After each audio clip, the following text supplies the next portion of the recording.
बात करने का नशा पहले से ही था, बचपन से ही था। पैदाइशी आरजे। हाँ, पर वही जब आरजे की ट्रेनिंग हुई तब ये समझ में आया कि हमें पैसे तब मिलेंगे जब आप चुप रहोगे। 1999 से मैंने वॉइस ओवर करना शुरू किया और रेडियो तो बचपन से सुनता था, तकिए के नीचे रख के मैं गाने सुनता था। अमीन सयानी किस तरह से बात करते हैं वो सुनता था, बाकी लोग भी आके वो नमस्कार शेखसमदी जी, लगता था कि बहुत सीरियस है, इमेजेस आते थे। और फिर कभी कभी लगता था कि स्पीकर के अंदर अगर मैं घुसूं तो कैसा रहेगा। कुछ 2500 3000 लोगों में से छट के निकले 7 लोग। नितिन था, अनु थी, मैं, साइमा बाद में आई, आकाश बैनर्जी जो डॉक्टर लव किया करता था, और पल्लवी। शाम के 6 बजे सिटी लाइट्स आता था, मैंने कहा ये सुनना है। पहली बार जब मैं उससे मिला मैंने कहा मैं पल्लवी के साथ काम करूँगा, मतलब I was in a different zone. और अच्छी बात ये हुई कि फाइनली जो हमारा जो रोस्टर बना, मेरे बाद पल्लवी का शो था और पल्लवी ने मुझे बहुत प्यार से बहुत कुछ सिखाया। दुबई में for the first time Ranveer Brar और विकास खन्ना दोनों एक साथ आए थे, दोनों टॉप के। और TED talk they wanted to expand their market. TED talk सब देना पसंद करते हैं, बट जो उनके पास जितना जो पुराना जो खजाना है, तो दे वांटेड कि किसी रेडियो स्टेशन पे अगर वो हो, तो हमने जाके पिच किया और हमें मिला। जब वो इंडिया आए गली गली सिम सिम के नाम से। अच्छा, वो आप करते थे? वाह। तो सबसे पहले तो एक कैरेक्टर था बर्ट एंड अर्नी। बर्ट जो कैरेक्टर था उसका वॉइस मैं करता था। सुनो का तो पूरा रेडियो स्टेशन शुरू किया था। यशराज के साथ बहुत अच्छा एसोसिएशन बना। अच्छा। तो उनके जितने भी रेडियो एड्स होते थे जो अक्रॉस द चैनल्स, मतलब दूसरे चैनल्स में भी बजते थे, वो सारा मैं लिखता था और प्रोड्यूस करता था। क्या बात है। फिल्म फेयर के 102 साल हुए और इंडियन सिनेमा के 100 साल हुए, और फिल्म फेयर यूजुअली कभी कोई रेडियो एड कभी नहीं करता। So Filmfare approached me and said will you write an ad for us.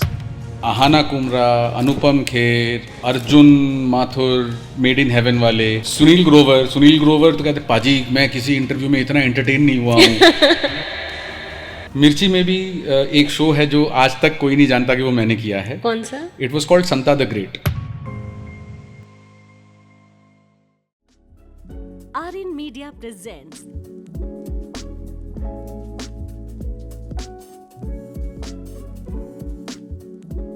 Podcast with RJ Niti, सुनो दिल की। नमस्कार, पॉडकास्ट विद आरजे नीति में स्वागत है आप सभी का। और आज का ये पॉडकास्ट ना बहुत इंटरेस्टिंग होने वाला है, क्योंकि एक आरजे से मिलने एक आरजे आए हैं, और वो सिर्फ आरजे ही नहीं है, वो स्टोरी टेलर है, वॉइस ओवर आर्टिस्ट है, और एक ही लाइफ टाइम में उन्होंने बहुत कुछ किया है। क्या कुछ किया है ये पता चलेगा आज के पॉडकास्ट में। वेलकम देव। धन्यवाद। और मुझे खुशी इस बात की है कि इतने सालों से हम एक दूसरे को जानते हैं, आज पहली बार इनसे मिलने का मौका मिला। So I am very very thankful to this particular podcast. अच्छा लगा, थैंक यू सो मच नीति जी। तो देव, मैं आपसे कहाँ से बात शुरू करूँ, क्योंकि आपका इतना लंबा प्रोफाइल है। आप एक शेफ भी रह चुके हैं, आप स्टोरी टेलर भी हैं, आप ऑडियो बुक्स भी करते हैं, इतना कुछ है। बात करने का नशा पहले से ही था, बचपन से ही था। पैदाइशी आरजे। हाँ, पर वही जब आरजे की ट्रेनिंग हुई तब ये समझ में आया कि हमें पैसे तब मिलेंगे जब आप चुप रहोगे। लोगों को हमेशा लगता है अरे you get paid for talking, ना you get paid for not talking. कितना बोलना है और नाप तोल के वजनदार बातें करके उसके बाद चुप रहना है। तो आपकी मिर्ची की जर्नी से शुरू करते हैं। जब आपने रेडियो ज्वाइन किया तो कैसा था? आपके टाइम पे कौन कौन थे? टोटल नॉस्टैल्जिया क्या था? मिर्ची तो I am still very nostalgic about, क्योंकि आज मैं जो भी हूँ, मैं हर जगह हमेशा कहता हूँ मैं रेडियो की वजह से हूँ, जो भी मैं बना हूँ। 1999 से मैंने वॉइस ओवर करना शुरू किया और रेडियो तो बचपन से सुनता था। पिताजी के ट्रांजिस्टर के मैंने बहुत सारे बैटरीज मैंने चूस लिए हैं। मतलब रात को ऐसे तकिए के नीचे रख के मैं गाने सुनता था। अमीन सयानी किस तरह से बात करते हैं वो सुनता था, बाकी लोग भी आके वो नमस्कार शेखसमदी जी, लगता था कि बहुत सीरियस है, इमेजेस आते थे। और फिर कभी कभी लगता था कि स्पीकर के अंदर अगर मैं घुसूं तो कैसा रहेगा। सोचा था ना, सच में सोचा था। तो वो हो गया। मैं एक पीआर एजेंसी में नौकरी कर रहा था। एज यूजुअल कॉर्पोरेट स्लेव बनने की तैयारी चल रही थी मेरी। तो हमेशा वेस्टर्न कपड़ों में होना ये वो। तो एक दिन मेरे प्रेसिडेंट ऑफ द कंपनी कहते हैं बेटा देबू ये मैं क्या देख रहा हूँ। मैंने कहा सर क्या हो गया? कहते तेरे कॉलर पे तेरे बाल यूं घूम रहे हैं, कल जाके हेयर कट करा के ना। वो आर्मी बैकग्राउंड, उनको हमेशा वो आर्मी हेयर कट। मैंने कहा सर, मैं कैजुअली मैंने कहा नहीं सर मैं बाल लंबे कर रहा हूँ। उसके आधे घंटे तक, मतलब उसके आधे घंटे बाद मुझे सिर्फ गालियाँ सुनने को मिली कि मैं सोचा मैं क्या ऐसा मैंने बोल दिया। तो अगले दिन जाके मैंने इस्तीफा दे दिया। अच्छा। हाँ, क्योंकि मुझे बाल लंबे करने थे। अच्छा, बालों के लिए इस्तीफा दे दिया। हाँ, तो उन्होंने कहा बेटा देबू, अगर इस नाव में पाँव रखोगे और दूसरे पाँव में पाँव रखोगे तो पतलून फट जाएगी। मैंने कहा सर पतलून फटेगी नहीं तो नई पतलून कैसे आएगी। And that was the last I spoke with him. छोड़ दिया मैंने नौकरी। उसके बाद मैं घर में बेकार बैठा हुआ था। हाँ। अखबार में एक इश्तेहार आता है, एक बंदा मुंह खोले उसके मुंह से आग निकल रहे हैं। बोले कि अगर आपको हिंदी बोलना आता है, अंग्रेज़ी बोलना आता है, थोड़ी बहुत पंजाबी आती है, then we are looking for you, आ जाओ। तो हम चले गए। हमें नहीं पता था कि वो क्या है क्या नहीं है, इतना पता था रेडियो है, कोई नया रेडियो आने वाला है। ऑडिशंस शुरू हुए। तो ऑडिशन के तो खैर बहुत सारे राउंड चले, आई थिंक कुछ 8-10 राउंड चले थे।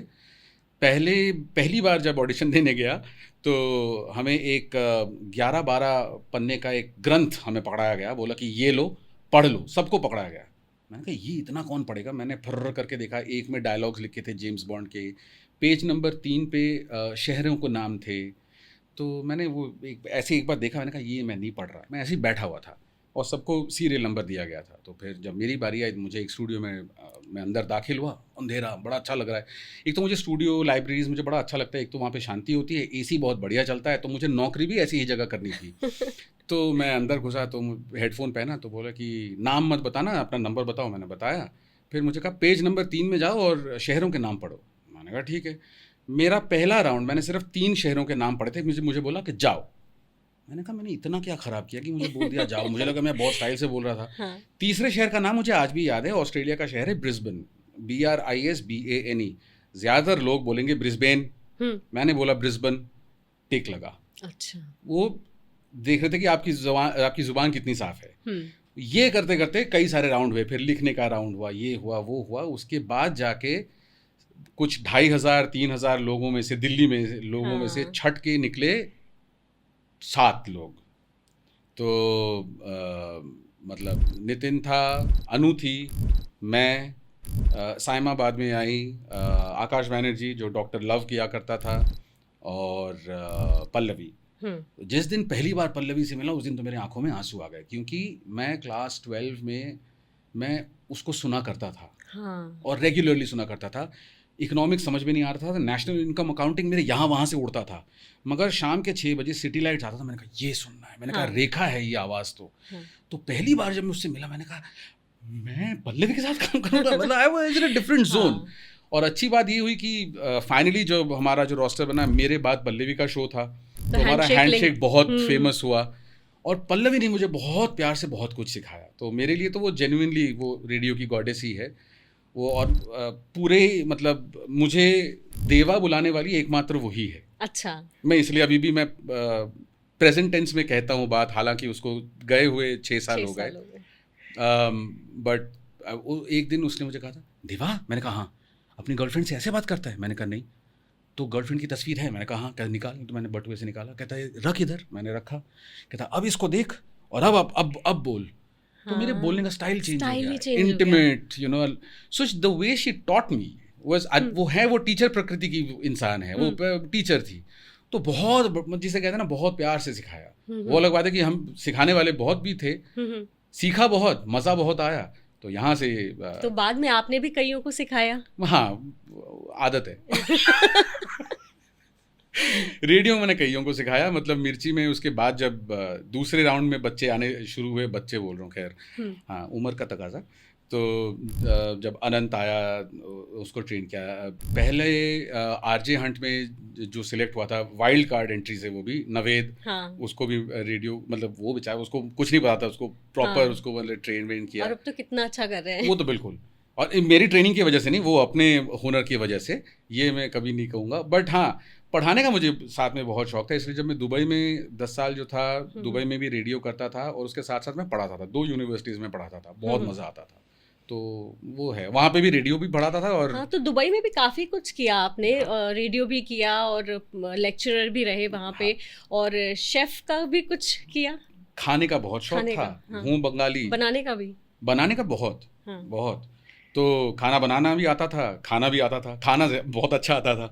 तो वहाँ पे एक मैगज़ीन है मसाला मैगज़ीन करके, वहाँ करीबन 7-8 साल वहाँ पे मेरा कॉलम था जिसमें मैं फूड मतलब रिव्यूज़ किया करता था।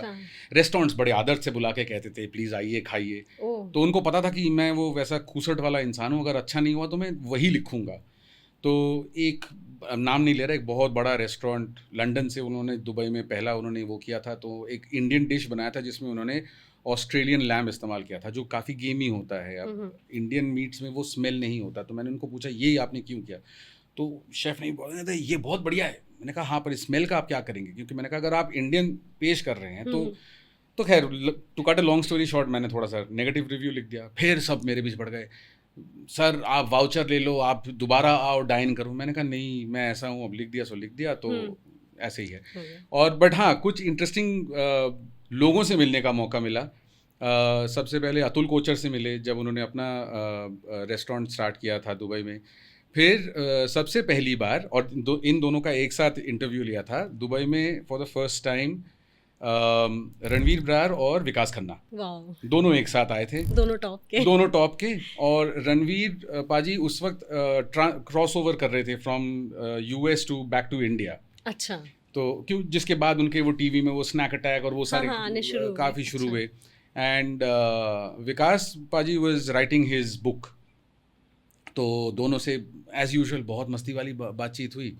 फिर विकास खन्ना कहते हैं मेरा बुक लॉन्च हो रहा है, आजा तू लॉन्च कर मेरा बुक। मैंने कहा ठीक है, तो मैंने लॉन्च किया। तो मेरी जैसी आदत है वैसे ही मैंने इंट्रोडक्शन दिया। फिर थोड़ी देर बाद विकास खन्ना माइक लेके कहते हैं ये गलती कर दी मैंने, ये एक इंसान है, ये पहले मेरी बेइज्जती करेगा फिर मेरी तारीफ करेगा। मैंने कहा प्यार है, अब मैं क्या ही कहूँ। तो इनके साथ भी काम करने का काफ़ी मौका मिला। So which was actually very good because खाना बनाना और घर में खाना बनाना अलग मामला है और रेस्टोरेंट में खाना बनाना अलग मामला है।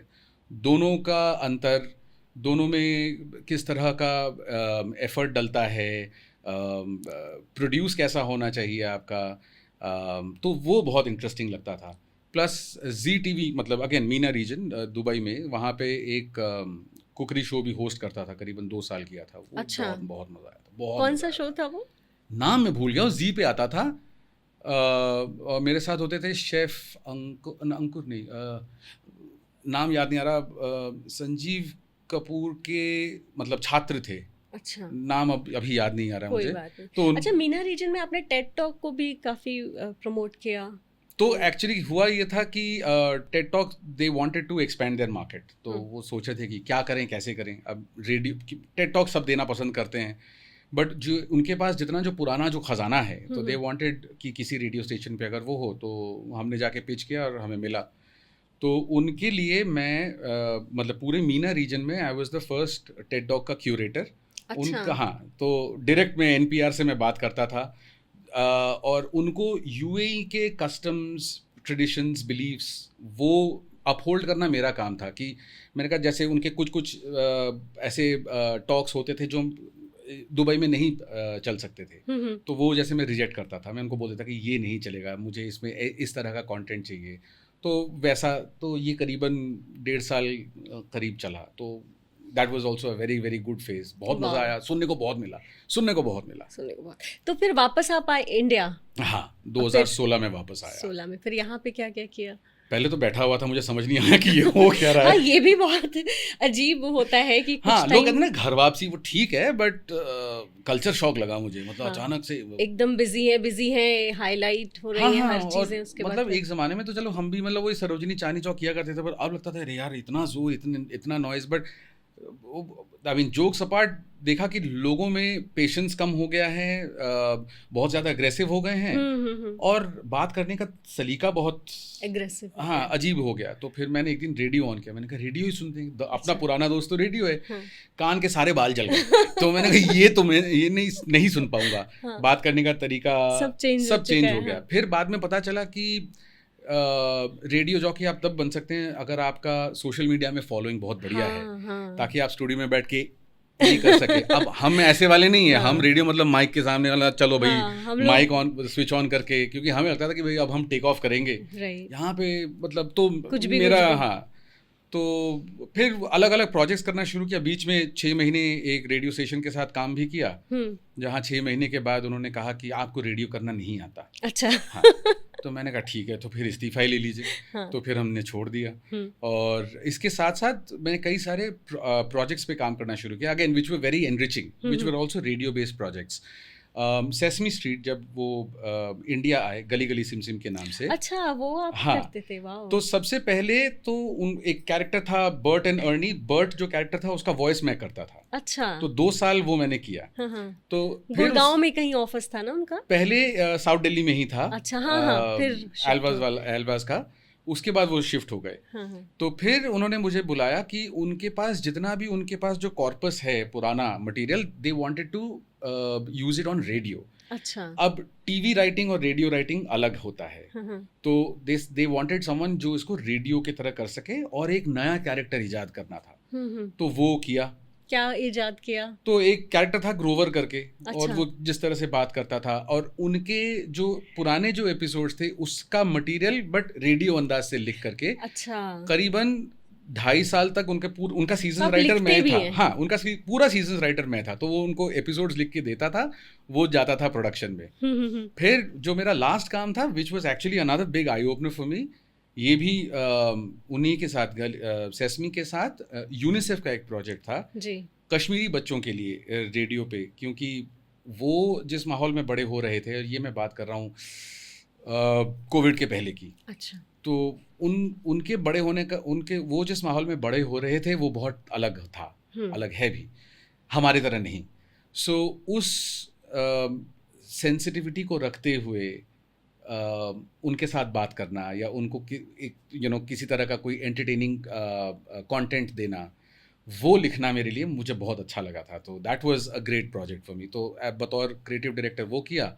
फिर बीबीसी के लिए भी कुछ किया आपने? बीबीसी के लिए वॉइसिंग करता था मैं। अच्छा। बट एक एडटेक में एक जो नया जो अभी नाम है, which is actually doing pretty well, top parent करके।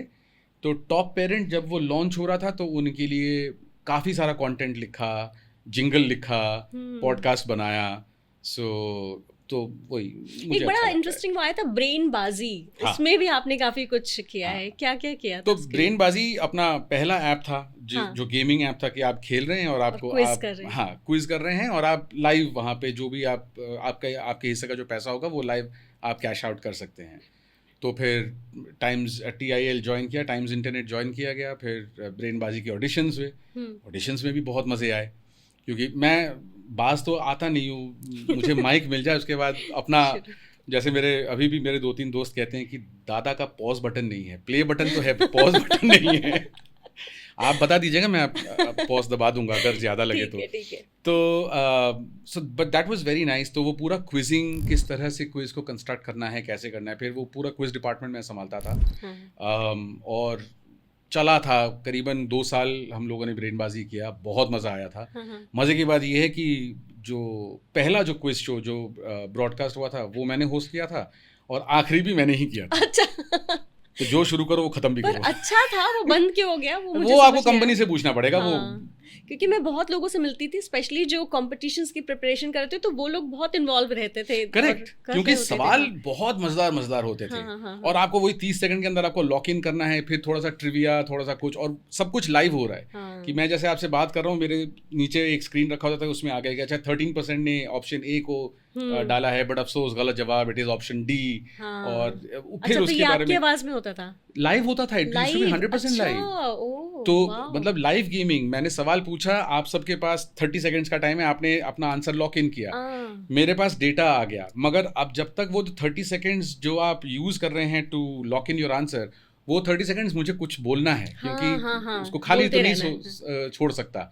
तो या तो कोई ट्रिविया या कोई मजेदार बात या कुछ, तो इस तरह से। और वो आपका फोटे है कि आप तो बोलते ही रहते हैं कुछ। हाँ, अच्छा, मतलब कहानियां बहुत हैं, इंटरेस्टिंग चीजें भी बहुत हैं, फालतू की चीजें भी बहुत हैं। तो जिसको जो पसंद है। गाना.com में भी शायद हम दोनों ने साथ में पहला प्रोजेक्ट विधि के साथ किया था, गाना.com में। आप डॉक्टर थे, मैं पेशेंट थी, तो वो एक पॉडकास्ट हम लोग बना रहे थे। इनफैक्ट पॉडकास्ट नहीं, sorry, it was a set of 7 stories. Lal Patang या कुछ ऐसा था। हाँ, तो विधि ने वो लिखा था और हम लोगों लोगों ने प्रोड्यूस किया था, तो अनंत में हम लोगों ने वो सारा अनिरुद्ध हम लोगों ने वो प्रोड्यूस किया था। तो गाना के लिए वो किया था, बहुत अच्छा रिस्पांस आया, मज़ा बहुत आया, बट अनफॉर्चुनेटली उसका सीजन 2 नहीं बना। बट फिर पर अच्छा था, उसके सारे ही अच्छे थे, सारे सुन अच्छे के। थे, हाँ। मुझे तो बहुत मज़ा आया। हाँ। और मुझे ये था कि मुझे जितने ज़्यादा से ज़्यादा मुझे वॉइसिंग करना है मैं करूँगा, क्योंकि आवाज़ बदल के या कुछ, हाँ, तो हाँ। मज़ा आता था एक्टिंग में तो यही सबसे बढ़िया It बात is है कि that मजा only. आता है। It is अच्छा, that उस only. पे सुनो ऐप में भी आपने कुछ किया है, उसमें क्या करते सुनो थे? का तो पूरा रेडियो स्टेशन ओह। शुरू किया था, ओके, अच्छा। ज्वाइन किया था as the associate PD, then I took over as the program director. और अभी अभी फ्रीक्वेंसी अभी भी है दुबई में, but now it has been taken over by Mirchi. तो सुनो में बहुत मज़ा आया था, नए लोगों को लेकर आए, नया सॉफ्टवेयर था, उनको ट्रेन करना, फिर उनको समझाना, वही जो हमें सिखाया गया था हमने पास डाउन किया। और फिर बट उसमें से कुछ कुछ बहुत इंटरेस्टिंग एसोसिएशंस बने। यशराज के साथ बहुत अच्छा एसोसिएशन बना। अच्छा। तो उनके जितने भी रेडियो एड्स होते थे जो अक्रॉस द चैनल्स, मतलब दूसरे चैनल्स में भी बजते थे, वो सारा मैं लिखता था और प्रोड्यूस करता था। क्या बात है। और जब फिल्म फेयर के 102 साल हुए और इंडियन सिनेमा के 100 साल हुए, और फिल्म फेयर यूजुअली कभी कोई रेडियो एड कभी नहीं करता, so Filmfare approached me and said will you write an ad for us. अच्छा। तो मैंने कहा था ज़रूर। तो मैंने उनको एक मिनट का proper with film snippets proper मैंने लिख के प्रोड्यूस करके उनको मैंने दिया था। तो that I am actually very proud of, it's one of my finest जो मैंने किया है। वॉइस अगर लिखा भी होगा है, तो शेयर करिएगा प्लीज। ऑडियो है शेयर कर दूंगा। हाँ, हाँ, हाँ। लिखा है, वॉइस किया है, प्रोड्यूस भी किया है। तो वाओ। और दुबई में एक और, मतलब छोटी मुंह बड़ी बात, पर जब भी कोई क्लासिकल प्रोग्राम होता था तो जो होस्ट करना होता था तो एक नाम आता था कि देव से कराओ, क्योंकि मैं बचपन से क्लासिकल भी मैंने बहुत सुनता था। और जब सरदार पटेल विद्यालय में था क्लास 6 में मुझे काम दिया गया था, मेरी ड्यूटी थी पंडित भीमसेन जोशी को माला पहनाना। अच्छा। तो स्टेज पे पंडित जी आए, मैं खड़ा हुआ माला लेके, मैंने कहा अरे बाप रे ये तो पहाड़ है। मैंने कहा एक मिनट, वही you know you have to think on your feet. मैं विंग्स में भागा, चेयर लेकर आया, और ये पूरे स्कूल के सामने हो रहा है, प्रिंसिपल वगैरह सब बैठे हैं। मैं चेयर लेकर आया, मैं चेयर पे खड़ा हुआ, मैं क्लास 6 का बच्चा था। अच्छा। फिर मैंने उनको माला पहनाया, भाई 6 फुट 1 यूं। उसके बाद पंडित जी ने जो गाया, मुझे लगा आज स्टूडियो की, मतलब हमारे ऑडिटोरियम की दीवारें गिरेंगी।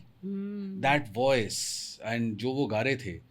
और तो ऐसे बहुत अच्छे अच्छे आर्टिस्ट के सानिध्य में, मतलब उनका साथ प्राप्त हुआ है। Rajan Sajan Mishra, before one of the brothers he passed away. हाँ, एक और थे, अभी मैं कुछ दिन पहले मिली थी उनसे। ओह। तो हाँ, फोटो खिंचाई, अच्छा How लगा। nice. उनका दुबई में जो लास्ट कॉन्सर्ट था वो मैंने होस्ट किया था। अच्छा। तो मेरे पास एक तस्वीर है, मैं दोनों के साथ खड़ा हूँ। वाह। और कुछ कुछ ऐसे मोमेंट्स हो जाते हैं जिसका मतलब जो प्राइसलेस हैं। सीरियसली। पहली बार राशिद खान और हरिहरन का कॉन्सर्ट हो रहा है, अच्छा। मैं होस्ट कर रहा हूँ। तो मैं एज यूजुअल मैं पहले पहुँच गया, तो सब राशिद भाई बोलते हैं, पर मैं राशिद खान, मैं आफ्टर पंडित भीमसेन जोशी अगर मैं किसी का बहुत बड़ा फ़ैन था वो राशिद खान। तो अब वो अपना वार्म अप एक्सरसाइज करेंगे और साउंड चेक करेंगे। Great singer. हाँ। Great singer. तो उन्होंने मुझे देखा, कहता आओ बैठो। मैंने कहा ओके।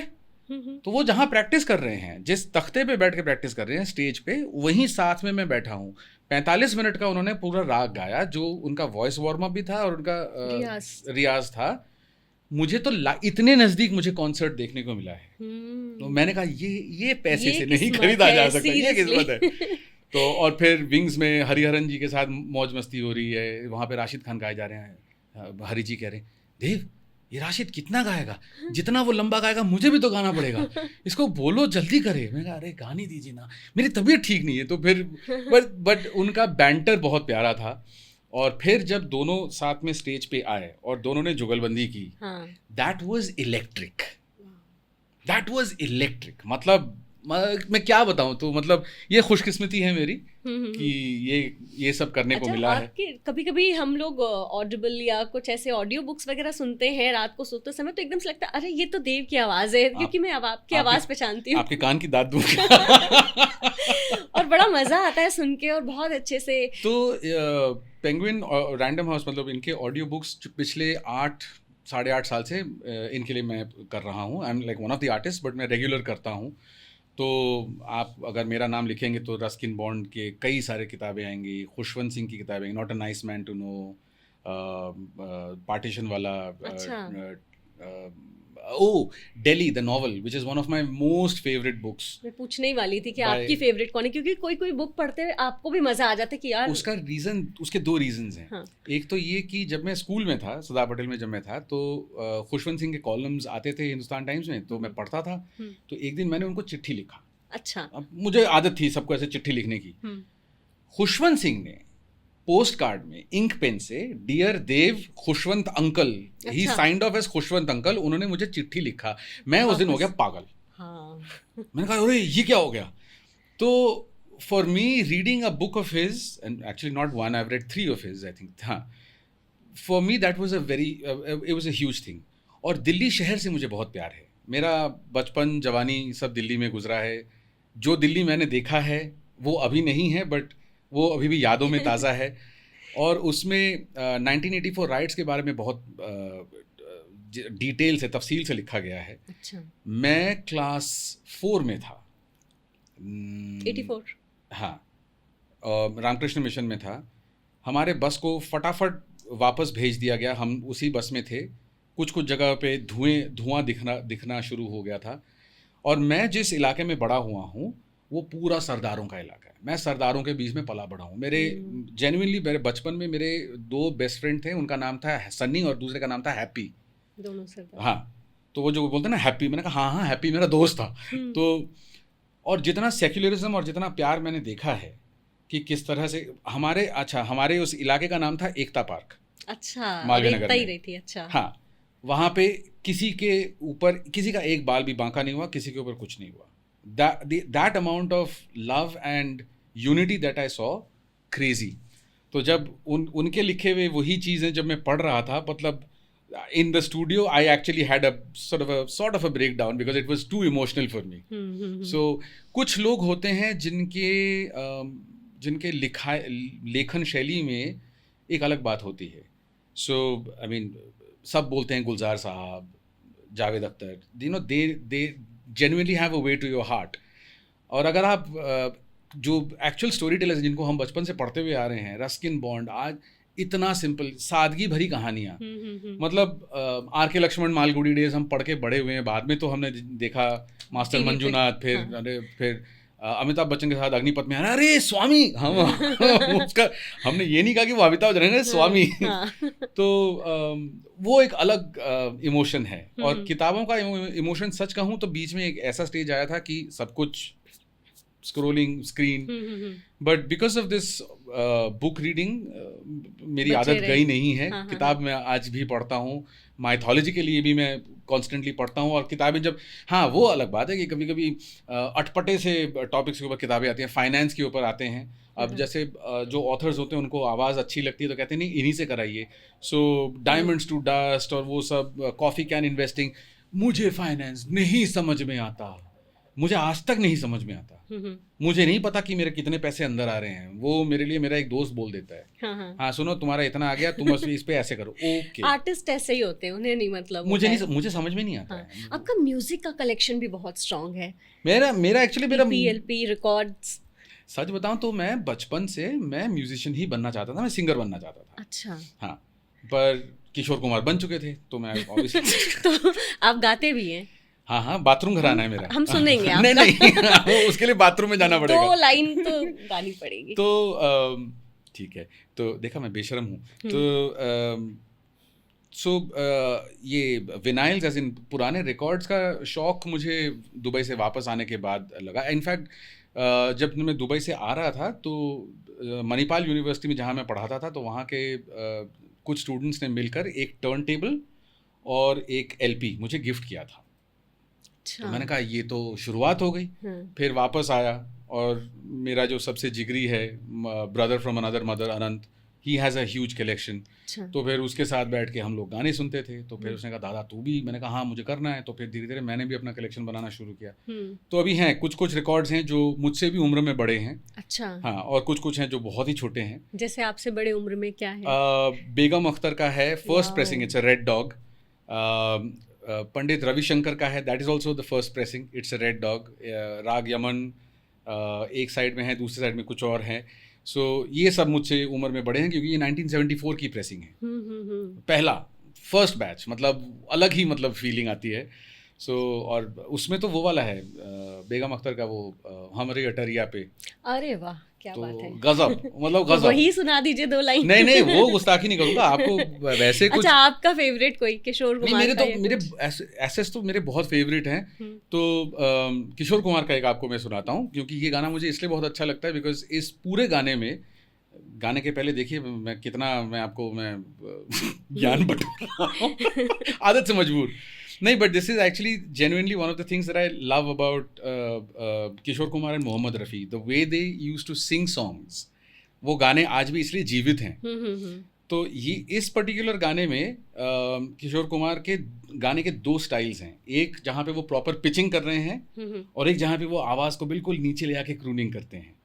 तो सागर फिल्म का गाना है, चेहरा है या चांद खिला है, तो जब शुरू करते हैं he does a proper pitching, चेहरा है या चांद खिला है, जुल्फ घनेरी शाम है क्या, सागर जैसी आँखों वाली, ये तो बता तेरा नाम है क्या। अब जब अंतरे के में जब जाते हैं, देन ही स्टार्ट्स क्रूनिंग, दिल कहता है तू जो यहाँ हो, जाता लम्हा थम जाए, वक्त का दरिया, लिरिक्स मेरे थोड़े से वीक हैं, बहते बहते इस मंजर में जम जाए, वापस पिचिंग, तूने दीवाना। तो यहाँ से जो यहाँ तक जो वॉइस को लेकर गए, आपको एज अ लिसनर वो जिस जर्नी पे लेके जा रहे हैं। सिमिलरली जब चूंकि आपने गाने की बात कही, दीवाना हुआ बादल, नाउ दैट सॉन्ग, उसमें मोहम्मद रफ़ी ने जो ऐसे जो रोमांस का जो रस खोला है, ये देख के दिल झूमा। वो झूमा कोई नहीं कर सकता भाई, मुझे I am getting goose bumps, मतलब it is a different feel और इट्स लेजेंडरी। तो मतलब हाँ, तो इसलिए फ्री जब समय मिलता है तो यही पुराने गाने, जैमिंग चल रहा होता है, तो ये सब हम गा रहे होते हैं। एल्विस से लेके मोहम्मद रफ़ी तक हमारा सब चलता है। लाइफ को फुल ऑन जीना इसे कहते हैं। हाँ भाई, भगवान ने अगर इंसान बना के भेजा है तो जो करना है हम सब करके जाएंगे मना कुछ नहीं करेंगे। अच्छा, आपका एक कैरेक्टर बड़ा फेमस हुआ था, पप्पी लहरी। अरे बाप रे, हाँ उसके बारे में बताइए। वो कैरेक्टर मेरे अंदर के, मैं क्या ही कहूँ, इच्छाओं का एक अलग ही प्रतिमूर्ति थी। उसमें देव का कोई हाल मतलब नहीं था। तो वो एक्चुअली जब ब्रेनबाजी चल रहा था तो एक हमने शो मतलब स्टार्ट किया गया था पोलबाजी करके। अच्छा। कि उसमें मैं एज अ स्पेशल गेस्ट आता था और बकवास बोलता था। और सिर्फ बकवास बोलता नहीं था, मैंने बहुत गलत सलत चीज़ें भी की हैं। स्टूडियो में चिप्स खाए हैं, केले खाए हैं स्टूडियो में। हाँ, क्योंकि उसी के बारे में साथ साथ मैंने मतलब कैरेक्टर बिल्ड करने के लिए जो करना पड़ा सब मैंने उसमें किया। तो वो पॉपुलर हुआ। फिर एक शो नवभारत ऑनलाइन के लिए हमने किया, which was called popcorn with Puppy. हम लोग जाते थे और जितने फिल्म स्टार्स होते थे उनके साथ ऐसे ही गप मारते थे, मगर हाँ, वो गप कोई नॉर्मल बातचीत होती नहीं थी। उसमें बहुत कुछ अनाप शनाप अनशन बकवास ऐसा होता था। तो राइट फ्रॉम मतलब Aahana Kumra, Anupam Kher, Arjun Mathur, made in heaven वाले, सुनील ग्रोवर तो कहते पाजी मैं किसी इंटरव्यू में इतना एंटरटेन नहीं हुआ हूँ। मैंने कहा हाँ, यही हमारा काम है। हाँ। तो हम अभी भी टच में हैं। तो हाँ। Puppy gave me a different life all together. तो जो मैं अभी भी करता हूँ, जहाँ मौका मिले, अच्छा। सारा तामझाम रहता है फटाफट डाल के, और उसमें ना मुझे कोई पहचान पाता है और मैं आवाज़ चेंज करके उसमें काम कर रहा होता हूँ। तो अभी रिसेंटली हाल ही में एक बहुत बड़े पार्टी में अनंत और हम लोग गए थे। तो वो फरहान अख्तर के का नकल उतारता है, फॉरहैंड्स एक्टर करके। तो वो फॉरहैंड्स एक्टर बना था, मैं पप्पी बना था। तो हम लोगों ने किया 45 मिनट का हम लोगों ने पूरा गिग किया जो अनस्क्रिप्टेड था। अच्छा, 45 मिनट अनस्क्रिप्टेड। हाँ, हम तैयारी नहीं करते, हम ऐसे चले जाते हैं। उसके बाद हम वापस गए, फटाफट चेंज किया, गर्मी लग रही थी, कपड़े वपड़े करके हम बार में खड़े हैं। तो वहाँ पे लोग हमें कह रहे हैं अरे बहुत बढ़िया शो किया इन दोनों लड़कों ने, मिस कर दिया। हाँ, मैंने कहा अच्छा। सो कहते हैं हाँ तुम लोगों ने मिस कर दिया। तो ये वो तो मैं जैकेट डाला था, मैंने जैकेट खोला, मैंने कहा चेन अभी भी डाले हुए मैं था वो, तो क्या बकवास कर रहे हो। So that is I mean वो उस तरह का जब सराहना मिलता है तो वो बड़ा अच्छा लगता है कि हाँ लोगों को पसंद आया, और ये भी नहीं समझ में आया कि वो मैं हूँ। तो आवाज़ चेंज करना मेरी पुरानी आदत है, इनफैक्ट रेडियो के पहले से करता था। मैं स्कूल में था, मेरी एक होने वाली भाभी क्राइम रिपोर्टर थी। अच्छा। तो यानी ऐसे एक दिन प्रैंक कॉल किया था, वो डर गई थी। अच्छा। हाँ, खतरनाक आवाज़ चेंज करके बात करना मुझे बहुत अच्छा लगता है, तो मैं करता रहता हूँ। तो और क्लास 6 में था जब दूरदर्शन एक बच्चों का एक सीरियल बना रहा था जिसमें राजकुमार का रोल मुझे मिला था, और रोल भी देखिए क्या मिला था, उस कैरेक्टर का नाम अभी भी याद है, उसका नाम था बूला बाबा। बूला बाबा को खाना बड़ा पसंद था। अच्छा। तो वो सारा टाइम सिर्फ खाने की आवाज़ें होती थी। तो मैंने स्टूडियो में जाके पूछा था, मैंने कहा मुझे खाने को कुछ नहीं मिलेगा? तो मुझे यूँ देखे कहते हैं नहीं, तुम बिना खाते हुए ही आवाज़ें करो। अच्छा। मैंने कहा ओके, तो ऐसे हाथ पकड़ा और ऐसे करता रहा। तो 1999 में जो पहला प्रोफेशनल जो वॉइस ओवर किया था मैंने, ट्रॉपिकाना के लिए था। उसमें एक था जवान लड़के का रोल जो कि मैं कर सकता था, तब मैं खुद भी बांका छोरा था, पर एक पादरी का रोल था जो था 60 साल का। अब कैसे करूं? तो आइडिया आया, तो और लाइव ही करता था मैं। तो अपना हिस्सा करने के बाद जब पादरी का हिस्सा करना होता था तो मैंने मुंह में एक उंगली घुसेड़ दी, और जो आवाज़ निकली वो एक बूढ़े इंसान की, बूढ़े व्यक्ति की आवाज़ निकली। मिर्ची में भी एक शो है जो आज तक कोई नहीं जानता कि वो मैंने किया है। कौन सा? It was called Santa the great. अच्छा, वो आप करते थे? हाँ, पंजाबी शो था, पंजाबी हिंदी मिक्स। पहले वीकेंड्स में चलता था, और हमारे स्टेशन हेड ने कहा था तुझे मैं कसम दे रहा हूँ तू बाहर जाके बोलना मत कि कहता है तू बंगाली है, बहुत पिटेगा तू। मैंने कहा हाँ ये बात भी सही है, बंगाली सरदार पंजाबी कर रहा है। हाँ, बट मेरे अंदर है वो सरदार भाई, मैं वो सरदार कॉलेज में मैं बड़ा हुआ हूँ। हैप्पी सनी तो मेरे ही दोस्त थे भाई, और मैं तो वो बात करने का लहजा, पुकारने का लहजा, और हाँ तो गल सुन ये वो सब अंदर है मेरे। तो बहुत फिर वो मेरे शो में भी वो स्पिल ओवर हुआ, और वो लाइव करना पड़ता था देव एंड संता। अच्छा। तो इमीडिएट वॉइस चेंज करके करना पड़ता था, तो बट चैलेंज था, बहुत अच्छा। अच्छा, सुनील ग्रोवर आपके टाइम पे थे मिर्ची नहीं, मेरे बाद। अच्छा। तब मैं दुबई में था जब वो शूट करता था। सुड, हाँ, काफी टाइम तक उनका वो कैरेक्टर भी काफी पॉपुलर हुआ। बहुत सही। वे मैं जब मैं मिला तो मैंने बोला, मैंने कहा आपके एक एक कैरेक्टर, मैंने कहा बस करो यार। और मेरा फेवरेट है वो मशहूर गुलाटी। तो क्या है, हमारे एक इलेक्ट्रिशियन अंकल थे। तो सफ़ेद बाल थे, तो और डाई लगाते थे, और हेना लगाते थे। हेना करने के बाद हो जाते बिल्कुल ऑरेंज, और इलेक्ट्रिशियन थे। तो कभी कभी मुझे लगता था उनके बाल ना टंगस्टन के वायर के बने हुए हैं वैसे ही कलर। और वो बात ऐसे कहते हैं, आज समझिए ये वायर जो है ख़राब हो गया है, इसको यहाँ से ऐसे बदलना पड़ेगा। तो हम सोच रहे हैं बोले क्या, ऑलमोस्ट यश चोपड़ा मतलब।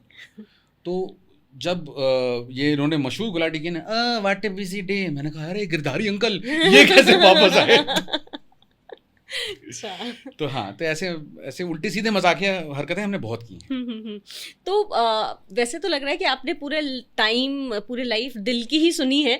मैं आपसे पूछने वाली थी कि आपका दिल की सुनो मोमेंट क्या था, लेकिन अगर आप बताना चाहें। हाँ, मैं अगेन बेशर्म तो हूँ। दिल की सुनो मोमेंट, आपने बिल्कुल सही पकड़ा है। यहाँ मेरा इस्तेमाल नहीं होता, ये मेरा इस्तेमाल होता है। तो मैं सोचता भी यहीं से हूँ पता नहीं इससे क्या करता हूँ। खैर, तो रेडियो मिर्ची में ही था, तो हमें कहा गया था कि सुनो ये सब तो ठीक है, मगर कोई ऑफिस रोमांस नहीं होना चाहिए, अगेंस्ट HR पॉलिसी। ठीक है। अब कलकत्ता रेडियो मिर्ची से एक मैडम जो थी वो आई, और मेरा ही शो चल रहा था। तो हमारे सीनियर ने कहा जाओ देव का शो है, चले जाओ अंदर, देखो क्या होता है। तो वो अंदर गई, उनको देखा तो मेरी वो घंटियां बजी, पीले पत्ते उड़ने लगे, सब स्लो मोशन में, फुल मतलब यशराज वाला। हाँ, पीछे बज रहा है ला ला ला ला ला, आरडी बर्मन। बट एनीवेज, तो मैंने कहा यार ये तो कुछ गलत हो गया। तो फिर मैंने उनको अपना लक्ष्य बनाया, और उनके पीछे हाथ धो के मैं पीछे पड़ गया, और फिर आगे चल के वो मेरी धर्मपत्नी बनी। क्या बात है। और मुझे जो डर लगा था कि ऑफिस रोमांस, क्योंकि तब भी मैं मिर्ची में था, मगर उसके बाद मेरे बॉस ने भी ऑफिस रोमांस करके ही शादी की थी, तो मैं बच गया। मैंने कहा मुझे निकालोगे तो बॉस को भी निकालना पड़ेगा, तो ठीक है चलेगा। तो बड़ी मज़ेदार जर्नी आपने शेयर की है देव। एक आखिरी सवाल कि अभी क्या क्या प्लान्स हैं जो बाकी रह गए हैं? बहुत प्लान्स हैं मुझे आगे, मैं बता नहीं सकता क्योंकि मुझे आगे करना तो बहुत कुछ है। माइथो जो मैं करता हूँ उसको माइथोलॉजी वाले आपके और- YouTube वीडियोस भी मैंने देखे, आपने हाँ। हार्वर्ड से कोई कोर्स किया है ना हाँ। माइथोलॉजी पे? कोविड के समय वो माइथो का कोर्स था, तो मैंने कहा यही कर लेते हैं। तो and it was run by an Indian professor doctor Neelima Bhatt. तो बहुत प्यारा कोर्स था, वो ख़त्म किया, सर्टिफिकेट मिला। फिर अभी भंडारकर ओरिएंटल रिसर्च इंस्टीट्यूट से महाभारत का एक कोर्स ख़त्म किया, द क्रिटिकल महाभारत। तो बीच में मैंने ये माइथोमेडीजी के नाम से मैंने सब करना शुरू किया था। फिर अभी 1.5 साल ब्रेक लिया है, बट वापस शुरू करना है, उसको थोड़ा सा बड़ा बनाना है। फिर वो मेरे अंदर के जो बाकी जो मल्टीपल कैरेक्टर्स हैं उनको थोड़ा सा उनको भी आउटलेट देना है। तो उसके भी कुछ प्लान्स हैं। सो ये सब है। बट जाने के पहले आप मुझे ये बताइए कि आप बहुत चुप रहते हैं अपने पॉडकास्ट में। पॉडकास्ट आपका है, आपको बोलना चाहिए। मेरा पॉडकास्ट है, मैं तो कभी भी बोल सकती हूँ, पर मुझे लगता है कि जो गेस्ट है ना उनके पास इतना कुछ है बोलने को, तो आज गेस्ट को मौका दिया जाए। और मुझे ना, I am a very good listener, मुझे सुनने में बहुत ये मजा गलत आता करते है। हैं आप, स्पेशली मेरे जैसे लोगों के लिए। हम बोलते रहेंगे, पर जाने के पहले ये तो बताइए कि आपने रेडियो कैसे शुरू किया, मतलब आपका थॉट क्या था? आपके बाल तो लंबे हैं, मुझे तो बाल लंबे करने पड़े थे, तभी मैं रेडियो में गया था। मेरा ये है कि मम्मी को रेडियो सुनने का बहुत शौक था, विविध भारती, और हमारे घर में दिन रात वही लगा रहता था। वो खर की आवाजें भी आने लगती थी और हम सब सो जाते थे तकिए के नीचे। White noise। हाँ, तो वो somehow ट्रेनिंग चल रही थी। उसके बाद फिर ऑल इंडिया रेडियो ज्वाइन किया, फिर FM गोल्ड शुरू हुआ, वो ज्वाइन किया। फिर प्राइवेट रेडियो से कॉल आया, तो मैंने कहा भाई मुझे नहीं लगता कि मेरा टाइप है। आपको अपना टाइप पता होता है, बट नहीं आप कर लोगे, तो फिर वो किया। बस ऐसे चलती गई, मतलब। So basically because your mom heard a lot of radio, आपने कहा कि चलो स्पीकर के उस तरफ चला जाए। हाँ। ये भी तो बस बढ़िया है। रेडियो सुनना अच्छा लगता था हाँ, इसके आसपास ही लाइफ होनी चाहिए। ये but I think it's a beautiful medium. Beautiful, हाँ। It's very real.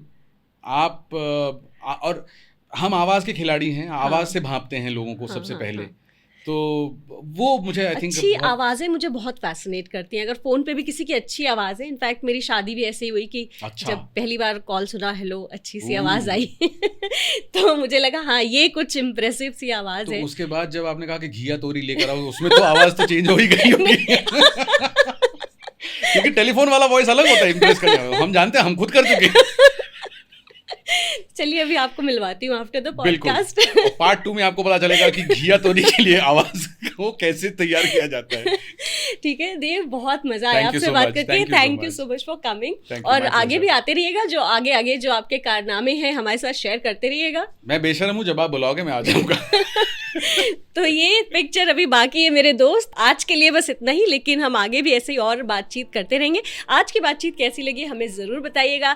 चैनल को लाइक, शेयर, सब्सक्राइब करते रहिएगा और कमेंट करके बताइएगा कि आपको कितना मज़ा आया।